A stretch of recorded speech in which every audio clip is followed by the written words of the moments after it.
Now, ever since the 2022 Oscars slap situation that occurred back, of course, between Will Smith and Chris Rock, we have seen fans leaving in droves over the years when it comes to Will Smith, either for his past work or his upcoming work with various different studios. We know that a lot of people out there don't really support his Bad Boys movies. A lot of people are also not really looking forward to Men in Black 5 by Sony either. And there's a lot of drama going on right now between Will Smith and a major Hollywood studio. So let's jump into this, shall we? This is Mike Zero. Subscribe if you're new and like this video to see future updates. You can also follow me at Mike01. I thank you all so very much for the great and kind support. So we know that Will Smith and his son really tried to step into the limelight over at the Grammys just last night, and there's been a lot of things going on between himself and Hollywood, right? The film industry, and just how more and more studios are beginning to just turn their back on him. They don't want to work with him anymore, and Sony is a major example of this because they're now in limbo mode because there's a lot of things going on with Men in Black 5 and among other projects out there. But what's interesting here has a lot more to do with Will Smith and Jada Pinkett Smith and how she's actually in the middle of this drama as well. And this is where it really becomes a tipping point for Sony, the CEO, the many studio executives over there that are really trying to make a comeback, especially after all of the Spider-Man spin-off failures like Craven and Madam Web and among others that have failed at the box office. So let's move on from all of this. Now, what's interesting about this is that, yes, we know that Sony is making a number of mistakes. Nobody is asking for a Men in Black 5. If anything, I think that Men in Black ended at the sequel, Men in Black 2. Beyond that, it really has fallen off a cliff. But with those like Will Smith and Jada Pinkett Smith still to this day universally rejected by the general public after the 2022 Oscars and that slap situation, one monumental development now involves more to do with Smith and his recent behavior after drama erupted with a major Hollywood studio like Sony. Now, this significant update has much to do with Sony Pictures and the production nightmare known as Men in Black 5, where just recently Will Smith went off the rails with the Sony CEO and its studio executives after they decided to cancel a brand new movie that they have been working on in conjunction with Men in Black 5.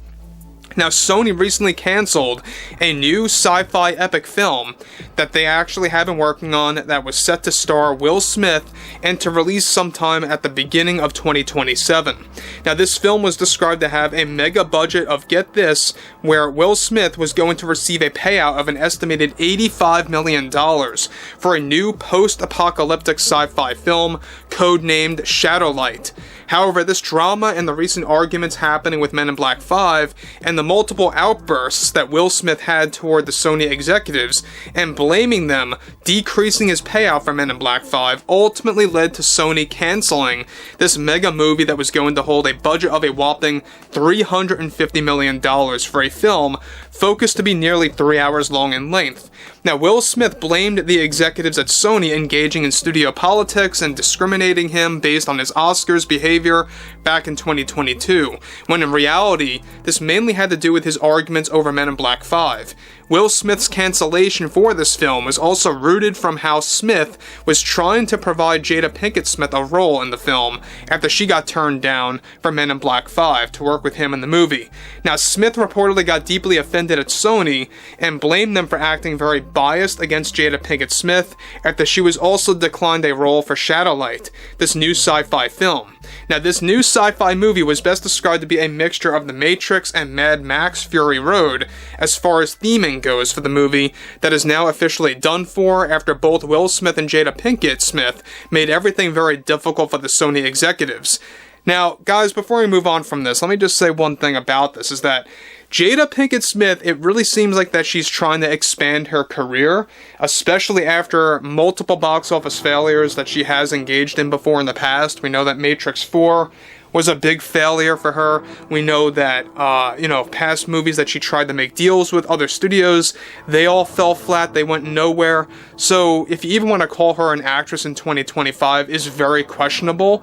She really hasn't made a major movie for many, many years now. And when you look at it like this, The fact that Jada Pinkett Smith was trying to piggyback on Will Smith's success and how Will was put in that scenario of trying to get Jada Pinkett a role as well, it really makes you question, was Will forced into that equation? Was he all for Jada Pinkett Smith? Who knows? But one thing is for certain is that Sony is beginning to wake up. They are beginning to realize that Will Smith is like an anchor right now. He is pretty much a deadweight on their success, and they really are trying to move with other movies that could really garner more, figures that would be a smashing success, because they really have to escape all of the other box office failures from the Spider-Man movies that just went nowhere. So again, like I say, this is where it gets interesting, is that even Jada Pinkett Smith was reportedly offended over getting pushed to the wayside.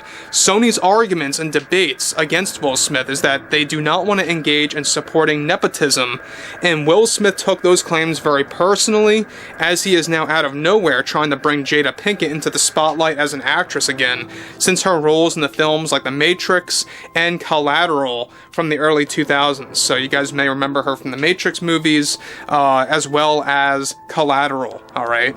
Now, interestingly enough, the fact that a lot of these studios are beginning to either drop projects featuring their actors that are quite insufferable or difficult to work with, or they are dropping them entirely, I think is living proof that we are beginning to witness this slow turn of the tide within Hollywood. It's a slow turn of the tide. It's going to take many years, but you're going to see this shift over the next couple of years where more and more studios are going to embrace new faces that are not so difficult to work with, that do not engage in politics, that are not, so self-absorbed or overly demanding. And you're going to see fresh actors and actresses coming into the equation here with different studios within the film industry. And that's if the film industry even survives at this point. We know that streaming has been taking over, but I digress. Now, Will Smith attempting to drag Jada Pinkett into his projects over at Sony are best described to be ripping apart their partnership, and Men in Black 5 is now getting close to heading to becoming a production limbo project if things continue to escalate. This all comes weeks after Will demanded to be paid over $100 million for Men in Black 5, as Sony refused to meet those metrics. So again, I mean, the fact that he has the gall to demand to be paid $100 million, if not more, for Men in Black 5 is a red flag. It should be a red flag for Sony, and it was. Now, yes, we know that Men in Black 3, Will Smith did get paid $100 million for that film, and I don't know why they agreed to those metrics, who the heck knows, but they did. And he wanted more than that for Men in Black 5. Now, you guys may be wondering, when was there a Men in Black 4? Well, there technically was, and there technically wasn't. It was called Men in Black International. It was basically their version of a reboot. I believe it starred Liam Hemsworth, one of the Hemsworth brothers, and that movie just bombed completely. It just did not work out for them, and that's why they're trying to make a rebound with Men in Black 5. I say call it quits. Nobody really cares about Men in Black 5 in 2025, let alone we're at the middle point of the 2020s. This franchise is just done and over with. Why try to resurrect it? But overall, I would like to hear what you all have to say about this below in the comments, and if you guys did enjoy the content for today, make sure to drop a thumbs up on this video to support the channel, and I will catch you guys later.